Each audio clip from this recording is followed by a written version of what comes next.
Thank you very much. This is Pastor Isaac Opoku-Asare. I'm also an interventional cardiologist. And thank you for joining us on this very, very special program that we're going to do. It's actually going to be in two parts, where I believe that we're going to be talking about something that will change your life, change your family, and change even your relationship with God. And that's why we call this God's Rhythm.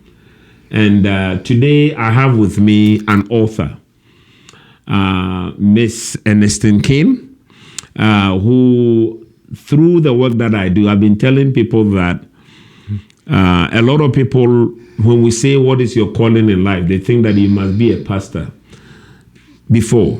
But it's your work that you go to. No matter the work you do, God wants you to use that. And I had the privilege of coming across this wonderful woman, sweet in person, sweet in spirit, who the Lord has led, and I'm using the word, the Lord led her to write this book that we're going to talk about. And before I give you the title of the book, I would like to pass it on to you, Ms. King, to introduce yourself, and then we can pass it on from there. Hi, my name is Ernestine King, a.k.a. The Owl. I hope you noticed that I do wear an owl. I'll explain that later. First of all, I wish to thank God for inspiring me and directing me to write my memoir and to share it with the world. Believe me when I say it took over 40 years for me to write the words that some of you will hear and then some may actually read today. You might say 40 years? Well, think about it. It took the Israelites 40 years to wander because they disobeyed God. And I was disobedient. Say amen to that. That is humility right there. Thank you. So you can go on. I mean, Okay, when the COVID-19 epidemic first began in 2020, I was lying in my bed. Okay, so before you go there, I like my interest in my interviews are a little, let me say, choppy. Okay. And I like it that way because that's how we cook food, right? We chop them up. Yes. Yeah. So I just want to start by introducing your book, right? Okay. And Michael, you can focus it and everybody can look at it. It says I just want us to focus on it big time. That is the owl whose foot wouldn't fit the limb. Yes. And it's a very interesting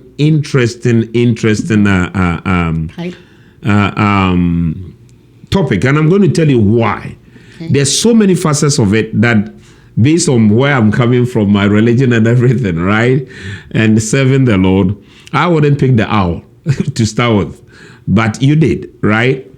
So, number one, why did you? I guess you wanted to go ahead and talk about why you wrote the book. So what made you write this book? Well, I wrote this book because my great-grandmother called me her little wise owl. So that's why I used the owl. But I wrote this book because I had a family that was very dysfunctional, and they didn't want to accept me as one of the family members. So I decided to write about what I had to go through from a childhood into adulthood. And I wanted the world to know that there's hardships and a lot that you might go through, but you're not alone. So yes. I wanted them to know that they are people. God put angels in your path, and he put angels in my path. And I was inspired to share this book and my traumas with the world. Fantastic. The issue here is, we live in a world where there's a lot of fakeness. Yes. But your book is telling the real story. Yes. And I believe that anybody that reads this book, at a point in time, will associate with part of this story. And a whole lot of people will come to realize that you are not the only person that is going through. And if Miss King made it, you can also make it. And that is why I will tell you to get a copy of this book. I'm going to repeat that over and over again. But let us go a little bit ahead. So you made a point here that you were in a dysfunctional family, right? Yes. Okay. But as a pastor and also as a doctor, I can tell you that dysfunctional family is not uncommon, right? And let me give you the example. Our great father Abraham had the ultimate dysfunctional family when he had Hagar and Sarah and Ishmael and Isaac. Yes. But your story is unique in that, not to give us all the details within the book, but what is in your story that made it difficult for the family to accept you? If they were your true family, why did not accept you? Because I think that is where your book hits the core for me, and I think for many, many other people. Who are you? How did you end up in the family? And why is it that they did not accept you? Because if we just say dysfunctional family, oh boy, Abraham had one. At a point in time, Abraham did not know whether to let his child go or to listen to Sarah. So dysfunctional families, they are. And if somebody is listening to us and you have a dysfunctional family, once again, this book is going to tell you this. God can still bring something good out of it, one way or the other. So tell us about, which is in your book, I believe that, who you were, how you ended up in the family, and then a few things. Well, a lot of people cannot remember age 2, but I can remember because I went through a lot of trauma at age 2. So that's why I remember. But at age 2, I was what you would call sold to a brothel. And I was mistreated in this brothel. No, not sexually. No, not at all. But physically, I was mistreated. And with the police raided the brothel, they could not find my mother. So I ended up in what they call Junior Village, which is in Washington, D.C., and I believe it's called D.C. Village. So I was in an orphanage for 3 years. I didn't know any family members until my great-grandmother, I don't know how she found out, but she found out where I was, and she sent a cousin and her husband and daughter to pick me up. I didn't know these people.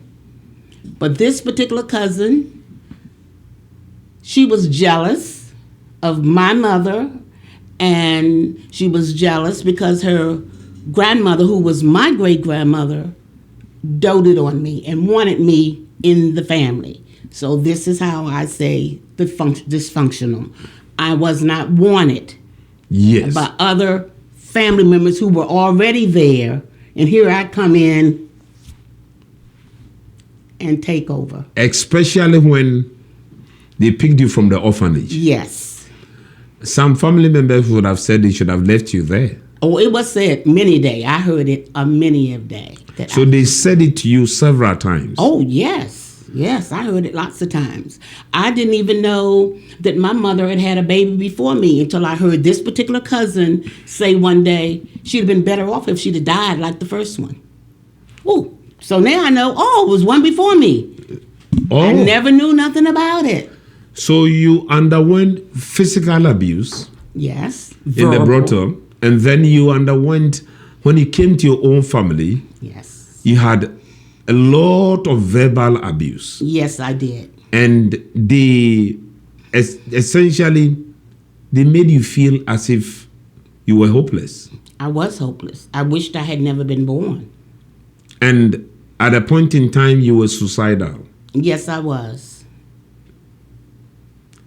So, having gone through all that, a lot of people, as I'm talking now, may be suicidal. A lot of young people in this country are having suicidal ideas. Yes. At least years ago, it was said that depression and suicidal was at a peak rate in middle-aged men. But now we're talking about increasingly young children. Yes. And a lot of people don't have hope. But you went through these things, and now you are sitting in front of me as an author.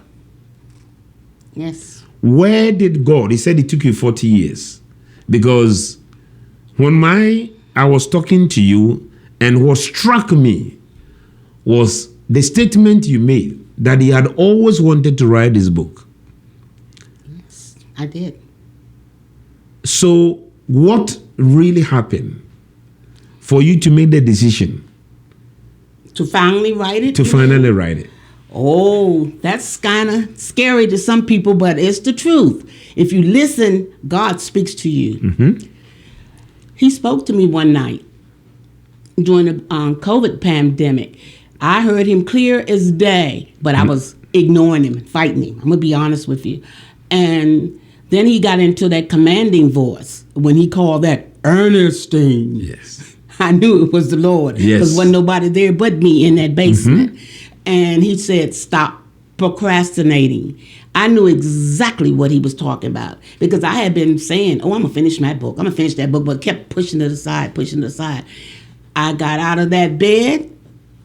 I looked down under my bed where I had this box of poetry and that book. And the first thing I saw when I opened that box was The Owl Whose Foot Went 50 Limb. It was a draft. The pages were turning yellow. They had dust all over them. But I dug them out. I got to my computer. And I'm glad I did start it over because things start coming to me, things that weren't even in the book. I mean, moments I had forgotten about. And in less than 2 months, I had a complete novel. I had a complete book completed. And I did what he told me to do. Now, I self-published this book. I didn't know who to contact. I went through the internet, and I found a company called, it's going to be ironic, Covenant Books. God puts that covenant out there. So I knew that was going to be my publisher, Covenant Books. And that's what I did. They set up a payment arrangement with me. And as we kept proofreading, going through the book, it was finished in 2 months. Self-published by myself. So I'm just going to say it again. The owl whose foot wouldn't fit the limb. Yes. Many a times, I've realized that a lot of people, they find themselves as, I feel old. Yes. And I believe that this book is for anybody that feels that way. Yes. You find yourself that you don't fit in a place you should fit. And you may be tempted to give up. Yes. And you said something that I want to talk about here. You know, if you are listening to us and we are talking about this book, I believe you said something when God spoke to you, you listened. Yes, I did. And not only did you listen, you acted. Yes. So I want to encourage you that in reading this book tells somebody that you are not alone. And sometimes when we feel alone, we also feel hopeless.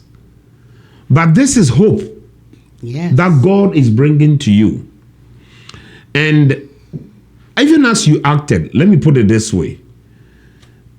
When you act on the privilege of the knowledge that God is going to give you by getting a copy of this book, God will use to teach you the things that you need to learn. Because you have no idea. Let me tell you why we are here. And I wanted to talk to you. God has been speaking to me about writing books all the years. Oh. And the night, a few days before I met you, I had an epiphany to now write the books. Okay. And stop making the excuses. He will tell you. He will. So when you told me that story that day, I went home and I said, Lord, forgive me. And I have to make a decision to do it. So what am I saying? I believe that in a similar manner, there's somebody that you're almost losing hope. This is hope for you. You know, sometimes we read about history, but you are not history. I'm talking to Miss King right now. Yes. An orphan who is now an author. Somebody who is hopeless can be a president, can be a governor. What you need is a living example that God can do it. Yes, he can. And I think we are in a world now where there's something they call brain rot. And I want to talk about it. In that, a lot of us are consuming things that are not helpful. And we are no longer selective. But the story here is the fact that no matter what your situation is, I don't think we'll be able to talk about everything in this book. But no matter what your story is and where you are now, even as the orphan is now an author, the person that is depressed can be the next governor of Maryland or DC. You know, you are given an example of the orphanage that you went to in DC, not too long from us. So let me come to this question here. Why is it that you didn't give up? Well, because it's a lot to that. I didn't give up. Well, I went through changes now. I will be very honest with you. I went through a lot of changes. And I didn't give up for several reasons. When I first started writing the book, I shared it with a coworker. She read the first 2 chapters and she started crying. And this was in the 80s. And she said, oh my God, you got to write this. Well, she had met my family, so she knew what I was talking. That was one. Then I got tired of being verbally and physically abused when I'm saying that I was reaching out for something that wasn't there, and that was love. I didn't get love from my family members. I didn't have a birthday party until I was 26 years old. And Mikey, can you hear that? No birthday parties at 26. Until my girlfriends gave me a party. I was 26 years old. I was in a social club. That was the first birthday party I ever had. That was another reason. I'm going to tell about this, because I'm sure there are other people like that. Yes. And I didn't know what it was to receive a sincere hug. I never got a hug. And I vowed whenever I had my child, she was going to get hugs, or he was going to get hugs. I wanted a girl, so I had a girl. But I was going to do these things. And I wanted my child to know what I had been through, why I had went through these things, and why I wanted to share it with the world. If you can see, she put a part in that book thanking the world for reading my story, because she experienced some of that, what I went through, because she was a part of me. That same family tried to mistreat her. Yes. So it was just a cycle, and it had to be stopped. And that's why I wrote the book. That is pretty moving. There is a saying that take the hand that you've been dealt with and turn it around. So instead of making your pain go waste, you used your pain as a seed to bear fruit, which is now in this book. That can help a lot of people. Yes. That has helped me. And I believe it can help a lot of people. We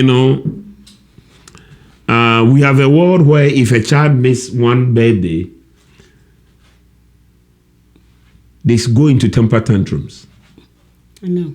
And there's somebody somewhere I know somebody who's on their birthday, their parents forgot to call them. And that sent them into depression. Yes. The issue is you are an example that no matter what we go through, and I believe there are more details here. Oh, you yes. can't say everything here.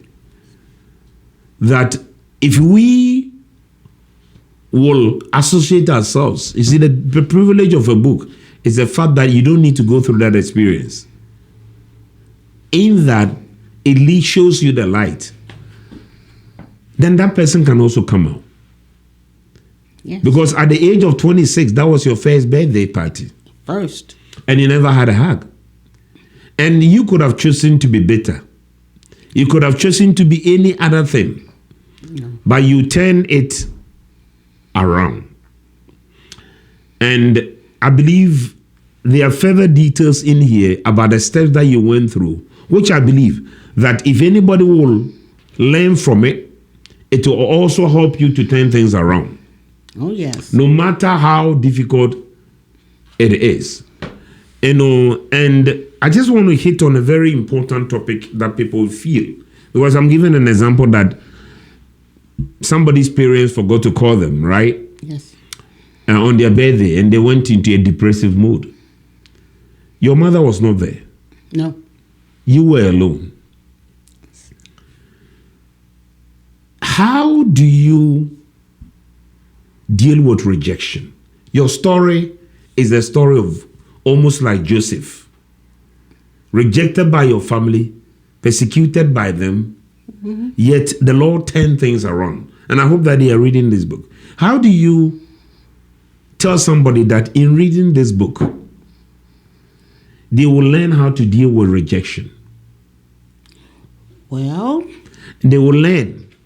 It's rejection, and let me put it this way. This book is a celebration of recovery.